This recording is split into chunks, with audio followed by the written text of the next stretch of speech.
हाल ही में मुनाफा वसूली का बाजार पर बड़ा असर पड़ा है। इसके कारण बेंचमार्क सूचकांकों में 1.5% से अधिक की तेज गिरावट आई है। निफ्टी 50 इंडेक्स ने 25,333 के नए रिकॉर्ड हाई को छूने के बाद कंसोलिडेशन फेज में प्रवेश किया। पिछले 2 कारोबारी सत्रों में मुनाफा वसूली ने इंडेक्स को 24,800 के स्तर पर वापस खींच लिया। Anand Rathi shares and stock brokers में senior manager equity research Jigar S Patel का कहना है कि तकनीकी दृष्टिकोण से निफ्टी 50 के डेली चार्ट पर रिलेटिव स्ट्रेंथ इंडेक्स में देखे गए नेगेटिव डाइवर्जेंस के कारण इस करेक्शन का पहले से ही अनुमान था। एक नेगेटिव आरएसआई डाइवर्जेंस तब होता है जब सूचकांकों में वृद्धि जारी रहती है। इसके अलावा इंडेक्स फ्यूचर्स में विदेशी संस्थागत निवेशकों का लॉन्ग शॉर्ट रेशियो जो 70% तक पहुंच गया था, उसने बाजार की थकावट के शुरुआती संकेत दिए हैं। ये हाई रेशियो बताता है कि अधिकांश एफआईआई लॉन्ग पोजीशन पर थे, जिसे करेक्शन के बिना आगे बढ़ने की बहुत कम गुंजाइश बची थी। अगर सूचकांक 24,800 के स्तर से नीचे गिरता है तो ये संभावित रूप से आने वाले सत्रों में 24,600 से 24,500 रेंज तक गिर सकता है। नतीजतन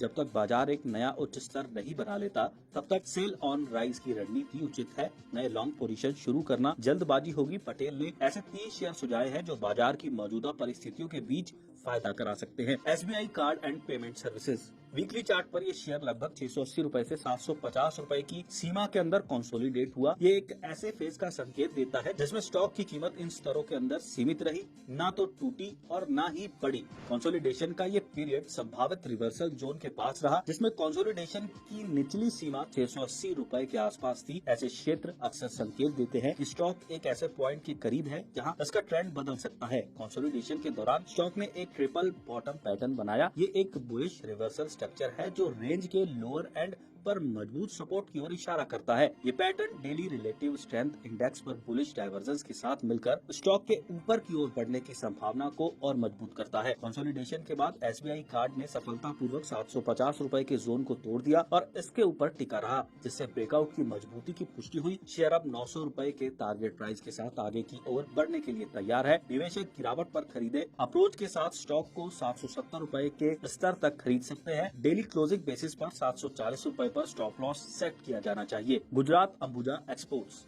पिछले 1 साल में गुजरात अंबुजा एक्सपोर्ट्स ने 130 से 132 रुपए की सीमा के भीतर एक मजबूत सपोर्ट लेवल स्थापित किया है। स्टॉक कई टेस्ट से गुजरा है और डाउनवर्ड प्रेशर के सामने अपने लचीलापन का प्रदर्शन किया है। हाल ही में गुजरात अंबुजा एक्सपोर्ट्स ने एक बेयरिश ट्रेड लाइन को तोड़ा, जिसने पिछले 4 से 5 महीनों में इसके मूवमेंट को बाधित किया हुआ था। स्टॉक ने इस ब्रेकआउट को बरकरार रखा है। इंडिकेटर्स की बात करें तो वीकली आरएसआई ने अपनी खुद की बेयरिश ट्रेड लाइन को पार कर लिया है, जो शॉर्ट से मीडियम टर्म में तेजी का संकेत देता है। इन तकनीकी संकेतों को ध्यान में रखते हुए निवेश 140 से 144 रुपए की सीमा के अंदर गुजरात अंबुजा एक्सपोर्ट्स में लॉन्ग पोजीशन शुरू कर सकते हैं। 174 रुपए का अपसाइड टारगेट निर्धारित किया गया है। डेली क्लोजिंग बेसिस पर 126 रुपए के करीब स्टॉप लॉस सेट करना चाहिए। लक्ष्मी ऑर्गेनिक इंडस्ट्रीज पिछले 7 से 8 हफ्तों में लक्ष्मी ऑर्गेनिक इंडस्ट्रीज स्टॉक लगभग 235 से 270 रुपए की अपेक्षाकृत नैरो रेंज के अंदर कारोबार कर रहा है। ये कंसोलिडेशन की अवधि का संकेत देता है। हालांकि स्टॉक हाल ही में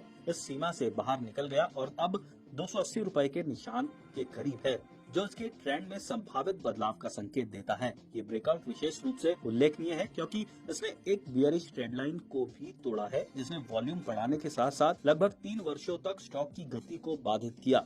इस ब्रेकआउट के होने में लगने वाला समय इसे एक महत्वपूर्ण घटना बनाता है, जो स्टॉक के लॉन्ग टर्म ट्रेंड में संभावित बदलाव का संकेत देता है। आरएसआई इस अवधि के दौरान लगातार 50 के स्तर से ऊपर बना हुआ है। ये मजबूती का संकेत है जो दर्शाता है कि कंसोलिडेशन के बावजूद स्टॉक ने पॉजिटिव मोमेंटम बरकरार रखा है। इन तकनीकी फैक्टर्स को ध्यान में रखते हुए 305 से 310 रुपए की प्राइस रेंज के अंदर लक्ष्मी ऑर्गेनिक इंडस्ट्रीज में लॉन्ग पोजीशन ली जा सकती है। अपसाइड टारगेट 350 रुपए पर सेट किया गया है। डेली क्लोजिंग बेसिस पर 286 रुपए के करीब स्टॉप लॉस रखा जाना चाहिए।